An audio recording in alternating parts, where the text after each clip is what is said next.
کہ کوئی اور کسی اور کے ہاتھ چومے تو سمجھ آتی ہے کہ ہاتھوں کا احترام کسی کے علم کی وجہ سے، فضل کی وجہ سے، کمال کی وجہ سے، پر شاعر کہتا ہے تم اوروں کے ہاتھ چومتے ہو ان کے احترام کی وجہ سے، پر میں دیوانگی کی اس مجلس پہ کھڑا ہوں اور دیوانگی کے اس مقام تک پہنچا ہوں کہ ہر دم ہزار بو سزنم دشت خیشرا مجھے اپنے ہاتھوں کو چومنے کو دل کرتا ہے اور ہزار بار چومنے کو دل کرتا ہے۔ کہا اپنے ہاتھ، یہ تیرے ہاتھ کب سے اتنے محترم ہو گئے کہ تو کل ہو کر اپنے جز کا اتنا تابع ہو گیا، تو کل ہو کر اپنے جز کا اتنا مرید ہو گیا، کل ہو کر اپنے جز پر اتنا عاشق ہو گیا کہ تو اپنے ہاتھوں کو چومنے کے لیے آمادہ ہے اور ہر دم ہزار بو سزنم کا ہر لمحے ہزار مرتبہ چومنے کو دل کرتا ہے کہ اس لیے نہیں کہ میرے ہاتھوں میں کوئی کمال ہے، اس لیے نہیں کہ میرے بدن سے ہٹ کر میرے ہاتھوں میں کوئی خاصیت ہے، او دامنت گرفتہ بسوئم کشیداس مجھے ہاتھوں سے اس لیے پیار ہے کہ ان ہاتھوں سے جب سے میں نے محبوب کے دامن کو تھاما ہے، محبوب کو میرے قریب کر دیا، مجھے محبوب کے قریب کر دیا۔ یہ مقام قرب جو مجھے نصیب ہوا ہے، او دامنت گرفتہ بسوئم کشیداس، یہ جو مقام قرب مجھے نصیب ہوا ہے یہ اس لیے نصیب ہوا کہ میرے ہاتھوں نے تیرے دامن کو تھاما ہے۔ تو عاشقوں کے عشق کی کیفیت یہ ہوتی ہے اس ذات کی جس کا ذکر میں نے غالب سے شروع کیا۔ عاشق تو یہاں تک پہنچتے ہیں کہ اس سراپے کا بیان کیا کریں، اپنی آنکھوں سے محبت کرنے لگ جاتے ہیں جمال مصطفیٰ کی وجہ سے، اس ذات کی عظمتوں کا بیان کیا کریں، وہ قدم جو سوئے مدینہ اٹھے انہیں وہ قدم محترم لگتے ہیں، اور پھر اس ذات کی عظمتوں کا بیان کیا کرے، وہ ہاتھ جو دامن مصطفیٰ اور در مصطفیٰ تک پہنچے، دامن مصطفیٰ تو بڑی بات ہے، در مصطفیٰ تک پہنچے، ان ہاتھوں کو اپنے لیے چومنے کے قابل سمجھتے ہیں، اور کیوں نہ سمجھے وہ جانتے ہیں اگر یہ قدم سوئے مدینہ اٹھ گئے ہیں تو یہ تیرا اٹھنا تیرے لیے عبادت بن گیا ہے، یہ ہاتھ در نبی کی طرف اٹھے ہیں، یہ تیرے ہاتھ اٹھنا اور در نبی کی طرف بڑھنا یہ تیرے لیے نجات بن گئے ہیں۔ ارے لوگ ظاہری حسن کے دیوانے ہوتے ہیں، کائنات کے حسن کو آنکھوں سے تلاش کرتے ہیں، مگر محبوب اس لیے فخر کرتا ہے کہ میرے مولا تیرا کرم ہے، اگر تو نے میری آنکھ کو اسیر بنایا بھی ہے تو جمال گنبد خضرا کا اسیر بنایا ہے، اس نے گنبد خضرا کا اسیر بنایا ہے۔ اگر یہ بات میں جوڑوں تو بہت آگے چلی جائے، لیکن مجھے اپنے وقت کا بھی احساس ہے اور میں چاہتا ہوں کہ اپنے وقت میں گفتگو کو ختم کروں، تو یوں سمجھے کہ وہ جو آیت میں نے پڑھی تھی اس کا ترجمہ اور اس حوالے سے ایک دو لفظ ضرور کہہ دوں تاکہ بات بے ربط نہ لگے۔ لَقَدْ مَنَّ اللَّهُ عَلَى الْمُؤْمِنِينَ إِذْ بَعَثَ فِيهِمْ رَسُولًا، وہ ذات جس کے بیان سے غالب بھی عاجز ہے، وہ ذات جسے دیکھنے کے بعد اس ذات کی عظمتیں تو ایک طرف، بندے کو اپنی آنکھوں سے پیار، اپنے قدموں سے پیار، اپنے ہاتھوں سے پیار، اس ذات کے بارے میں خدا فرماتا ہے مومنو ہم نے تم پر احسان کیا، ایسی عظیم نعمت ہم نے تمہیں عطا کر دی، وہ تمہارا پیغمبر ہے، تم اس محبوب کی امتی کہلاتے ہو، تم اس رسول کی امتی کہلاتے ہو، اور تمہارے لیے یہ بات قابل فخر ہونی چاہیے۔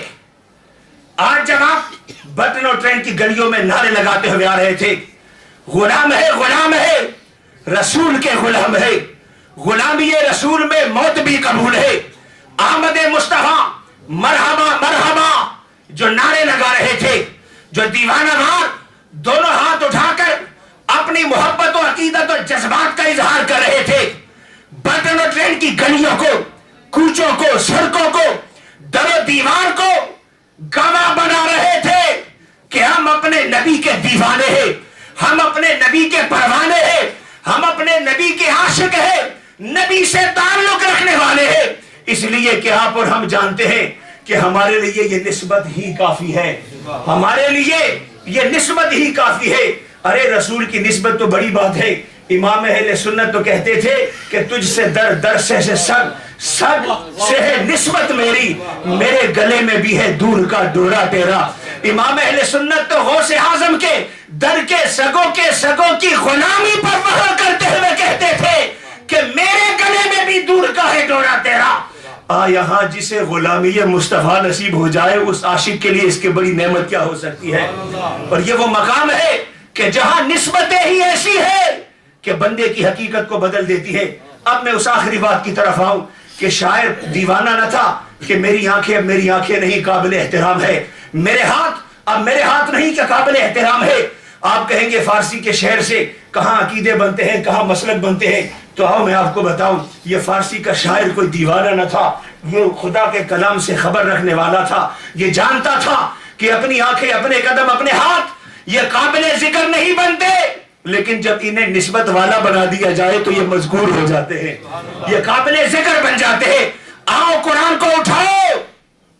قرآن اس مٹی کی جس مٹی کو مصطفیٰ کے قدم لگے ہیں, لا اقسم بہذا البلد کہہ کر اس شہر کی قسم کھاتا ہے, اور لا اقسم کہہ کر اس شک و شبہ کو بھی مٹاتا ہے کہ کل کوئی مفسر اپنے تفسیر کے زام میں اپنے علم کے زور پر عشق مصطفیٰ سے عاری ہو کر لوگوں کو جیسے اور آیتوں میں گمراہ کرتا ہے, یہاں بھی کہے گا کہ ارے دیوانے دیکھ تو صحیح مکے کی قسم کھائی ہے. مکہ کوئی چھوٹی جگہ تو نہیں ہے, مکہ خلیل کی یادگار ہے, مکے میں بیت اللہ ہے, مکے میں زمزم ہے, مکے میں صفا ہے, مکے میں مروہ ہے, مکے کے قریب مینا ہے, مکے سے مینا عرفات ہے. یہ وادیاں, یہ مقامات, یہ سارے مکے کی نسبتیں ہیں.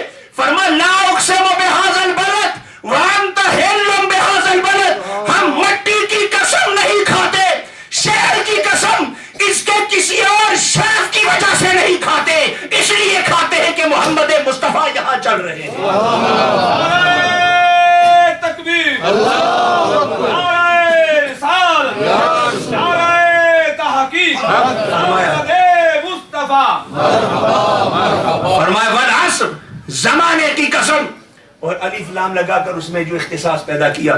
میں اب الف لام کی ان نحوی ترکیبوں میں نہیں جاتا کہ الف لام جو ہے وہ دی انگلش میں جسے ہم آرٹیکل کہتے ہیں خاص بنانے کے لیے آتا ہے, جنسی ہوتا ہے, استغراقی ہوتا ہے, عہد ذہنی, عہد خارجی نہیں. لیکن یہاں پر جو تخصیص کہا کہ یہ خاص زمانہ, یہ عام زمانہ نہیں, کسی خاص زمانے کی قسم کھاتا ہوں. اس لیے اللہ زمانے کی قسم کھا رہا ہے. زمانے تو بڑے زمانے آئے.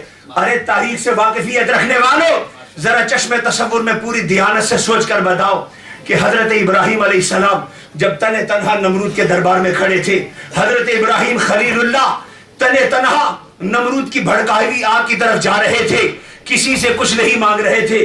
کیا وہ چھوٹا زمانہ ہے؟ کیا وہ چھوٹے زمانہ ہے؟ ارے وہ موسیٰ علیہ السلام جو تنے تنہا فرعون کے دربار میں کھڑے ہیں, وہ موسیٰ علیہ السلام جو یوم عید اور یوم الزینہ کے دن عصا کو اژدہا بنا کر جادوگروں کو شکست دے رہے ہیں, دریا کو دو ٹکڑے کر رہے ہیں, پتھر کو عصا مار کر اس سے پانی نکال رہے ہیں. کیا وہ چھوٹا زمانہ تھا؟ بڑا زمانہ تھا. ارے سلیمان علیہ السلام تخت سلیمان ماری پر اڑ کر ہواؤں میں اڑ رہے ہیں, چرند و پرند پر حکمرانی کر رہے ہیں. کیا چھوٹا زمانہ تھا؟ داؤد علیہ السلام جب تلاوت کرتے ہیں تو پھر یا جبال اوبی ماہ والطیر, اکیلا داؤد نہیں پڑھتا, اکیلے لہو داؤدی سے داؤد علیہ السلام کے ماننے والے عالم بشریت نہیں گونج رہی ہے. اوبی ماہ والطیر, پہاڑ بھی جھوم رہے ہیں, چرند و پرند بھی جھوم رہے ہیں. ارے جب چشم فلک نے لہو داؤدی کے ساتھ, تلاوت داؤدی کے ساتھ پہاڑوں کو جھومتے دیکھا, ذکر کرتے دیکھا, چرند و پرند کو ذکر کرتے دیکھا, کوئی چھوٹا زمانہ تھا؟ ارے ماہ کنان کے کنویں سے نکل کر مصر کی بادشاہت تک کا جو سفر طے کر رہے ہیں, یعقوب علیہ السلام کی محبت و ایثار و قربانی کی لازوال داستان, کیا کوئی چھوٹا زمانہ ہے؟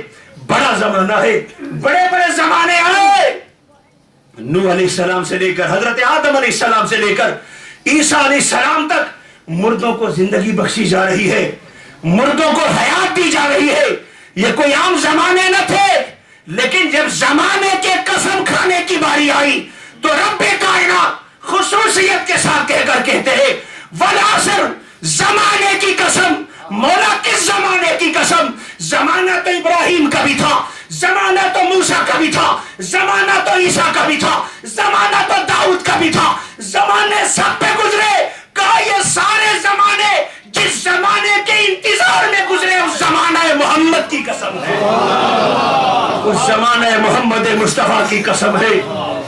تو زمانے کی قسم نسبت مصطفیٰ کی وجہ سے، شہر کی قسم نسبت مصطفیٰ کی وجہ سے. یا نساء النبی لستن کاحد من النساء، عام عورتیں ہیں، حرم مصطفیٰ میں آ گئی، عورتوں سے مختلف ہو گئی. چادر یا ایھا المزمل بنانے والا کوئی، بچھانے والا کوئی، لیکن جب جسد مصطفیٰ پہ آئی نعت بن گئی. یا ایھا المدثر، کملی کسی کی بنانے والا کوئی، لانے والا کوئی. جب دوش مصطفیٰ پہ آ گئی حضور کی نعت بن گئی، تلاوت بن گئی. ارے زمانے میں کتنی کملیاں بنی ہوگی، کتنی چادریں بنی ہوگی. چادریں بنانے والوں نے کبھی یہ سوچا ہوگا کہ ایک ہاتھ ایسی بھی چادر بنائیں گے کہ جو قرآن میں نعت بن جائے گی، ایک کملی ایسی بھی بنائی جائے گی جو قرآن میں تلاوت بن جائے گی. کملی ہے مگر اس کے ذکر کے بغیر قرآن مکمل نہیں ہوتا. چادر ہے ذکر کے بغیر قرآن مکمل نہیں ہوتا. ارے وہ محبوب جن کی نسبت کملی آئے تو کملی قابل ذکر ہو، وہاں پر چادر آئے چادر قابل ذکر ہو، شہر پہ قدم رکھے شہر قابل ذکر ہو. زمانے میں آئے زمانے کی حقیقت بدل جائے. تو ہم جیسے غلاموں کو اگر مصطفیٰ سے نسبت ہو جائے تو پھر قرآن صحیح قرآن ہی کہتا ہے نا، کنتم خیر امت، امتیں اور بھی آئی ہے، امتیں اور بھی آئی ہے مگر تم خیر امت ہو. مولا ہمارے خیر امت کی وجہ کیا ہے؟ کیا ہم نے نمازیں زیادہ پڑھی؟ کیا ہم نے روزے زیادہ رکھے؟ کیا سجدے زیادہ کیے؟ کیا عبادت زیادہ کی؟ کیا مال زیادہ لٹایا؟ کہا تم سے مال لٹانے والے پہلے بہت تھے، سجدے کرنے والے بھی تم سے پہلے. اٹھائیں انا انزلناہ کی تفسیر، کتنے عبادت کرنے والے، جہاد کرنے والے، سجدے کرنے والے، ریاضت کرنے والے تم سے پہلے گزرے ہیں. پر مولا پھر ہم خیر امت کیوں ہو گئے؟ کہا تمہارا خیر ہونا تمہارے سجدوں کی وجہ سے نہیں، تمہارے قیام کی وجہ سے نہیں، تمہارے رکوع کی وجہ سے نہیں، تمہارے ایثار کی وجہ سے نہیں، تمہارے جہاد کی وجہ سے نہیں. تم خیر امت اس لیے ہو کہ تم نے دامن محمد مصطفیٰ کو چھوڑ دیا. نعرہ تکبیر، اللہ اکبر، نعرہ رسالت، نعرہ رسالت، محمد مصطفیٰ، شیرہ والضحیٰ. مگر ایک آخری بات، کیا بات، وہ آخری بات جو میں سمجھتا ہوں کہ میلاد کے جلسوں کا موضوع ہونا چاہیے، میلاد کے جلسوں کا موضوع ہونا چاہیے. جب حضور کی ساری عظمتیں ہم بیان کریں، سارے کمالات آقا کے بیان کریں، سارا حسن کا پیکر بیان کریں، تو ذرا اپنے آپ سے سوچیں، پوچھیں کہ حضور آئے کس لیے تھے، حضور کا مقصد بعثت کیا تھا. یہ اتنی شانوں والے کہ جن کو بیان کرتے کرتے قرآن نے کہا کہ قلم سیاہی بن جائیں، سمندر سیاہی بن جائیں، درخت قلم بن جائیں، ختم ہو جائیں، پر ذکر مصطفیٰ مکمل نہ ہو. یہ بھی تو ایک تفسیر ہے نا. لیکن آئے کس لیے؟ تمام تر عظمتوں کے ساتھ اس بات کو ہمیشہ ذہن میں رکھنا چاہیے کہ حضور جس کے لیے آئے تھے، جس مقصد کے لیے آپ نے طائف میں پتھر کھائے تھے، جس مقصد کے لیے آپ حرم چھوڑ کر مکہ کی کعبے کی پاکیزہ ہوائیں چھوڑ کر یثرب کی طرف، اس وقت کے یثرب کی طرف، اس وقت کے یثرب کی طرف مسافر ہوئے تھے. مدینہ الرسول صلی اللہ علیہ وسلم جو قدم مصطفیٰ سے دار الشفا بنا، راتوں کی تنہائی میں سفر کرنے والے، احد کے میدان میں اپنے پیارے چچا کا چیرا ہوا سینہ اور کلیجے چبانے والے دشمنوں کو، سمیہ جیسی محبوب مصطفیٰ میں مٹنے والی، بدن کے 2 ٹکڑے کرنے والی، ان کے تڑپتے لاشوں کو دیکھنے والے، بدر و حنین احزاب میں تپتے ہوئے صحرا میں تبوک کی طرف سفر کرنے والے، غزوہ خندق میں پتھر پیٹ پر باندھ کر پتھر اور خندقیں کھودنے والے. کیا یہ سارے کے سارے کسی مقصد کے لیے تھے یا بے مقصد کی تکلیفیں تھیں؟ وہ مقصد کیا تھا؟ وَعِبَادُ الرَّحْمَنِ الَّذِينَ يَمْشُونَ عَلَى الْأَرْضِ هَوْنًا. وہ بے شمار ہیں، لیکن اگر ایک جھلک سورہ رحمان کی روشنی میں بتاؤں، وہ ایسے بندے بنانے کے لیے آئے تھے کہ جو ابو جہل و ابو لہب کی طرح متکبر نہ ہو. وعباد الرحمن الذین یمشون علی الارض ہونا، جو چلیں تو ان کی چال سے عاجزی نظر آئے.